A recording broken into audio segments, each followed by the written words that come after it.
মজাদার ঝাল ঝাল লোভনীয় রেড বিন রান্না। এইটাতে প্রচুর পরিমাণে ভিটামিন রয়েছে যা আপনার ব্রেন বুদ্ধি বিকাশ করবে এবং শরীরের শক্তি যোগাবে।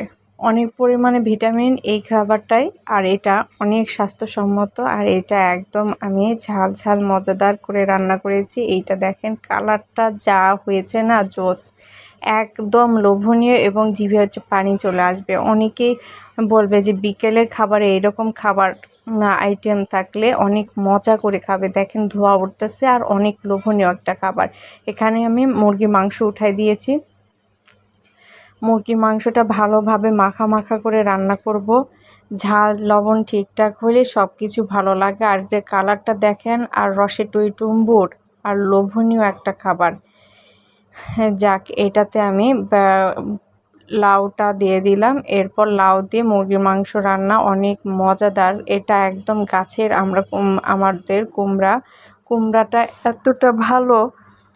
চাল কুমড়াটা পেটের জন্য ভালো আর অনেক লোভনীয় একটা খাবার।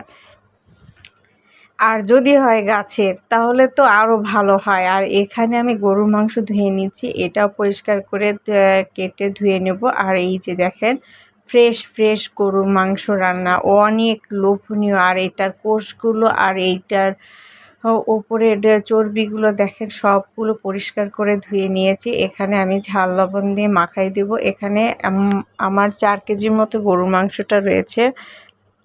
এই যে দেখেন, এগুলো যেটুকু তেল আছে আমি সেগুলো ছড়াই ফেলবো। আর এই বাদ বাকিটা পরিষ্কার করে ধুয়ে কেটে নিব। এই যে দেখেন মজাদার ঝাল ঝাল করে রান্না করব। আর গরুর মাংস বলে কথা, এটার ঘ্রাণ তো দূর থেকে বোঝা যায় যে কে গরুর মাংস রান্না করতেছে। আর অনেক লোভনীয় একটা খাবার। কলে বসাই দিলাম।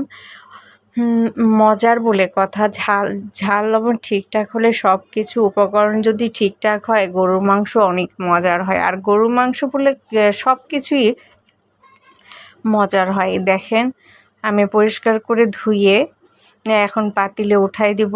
অনেকে প্রেসারে দিলে গরুর মাংসটা আর ঝাল লবণ স্বাদটা এই পাতিলে রান্নার মতো হয় না এবং খুব ভালো হয় না। এটা দেখেন অনেক লোভনীয় একটা খাবার, অনেক মজার খাবার। এই যে আমি এখানে মাখায় উঠাই দিয়েছি। দেখেন সিদ্ধ হইতে আরও কিছুক্ষণ বাকি। দেখেন কালারটা কতটা সুন্দর চলে আসছে। আমি হলুদটা একটু কমই ব্যবহার করেছি। অনেক লোভনীয় একটা খাবার। আল্লাহ হাফেজ।